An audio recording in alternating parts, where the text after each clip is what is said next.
काही काही लोक ना इतके निगेटिव्ह बोलतात की 5 मिनटं जर तुम्ही त्यांच्यासोबत बसले तर अरे आपण का जगतोय असं वाटायला लागतं.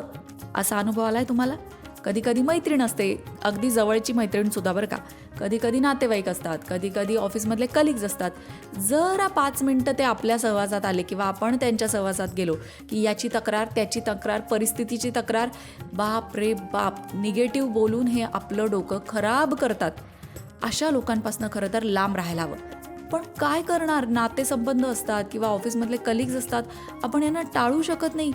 कसं यांच्यापासून लांब राहायचं हा प्रश्न तुम्हाला नक्कीच पडला असेल. कारण यांच्यापासून लांब राहणं खरंच गरजेचं असतं, नाहीतर आपल्या विचारांवर परिणाम होतो आणि त्याचा आपल्या कृतीवर सुद्धा परिणाम होतो. आपलं मानसिक स्वास्थ्य खराब होतं. पण लांब कसं राहायचं सगळ्यात मोठा प्रश्न. त्याच्यासाठी 5 टिप्स आहेत. त्या टिप्स वापरून तुम्ही या निगेटिव्ह लोकांना तुमच्या आयुष्यातनं डिलीट करू शकता.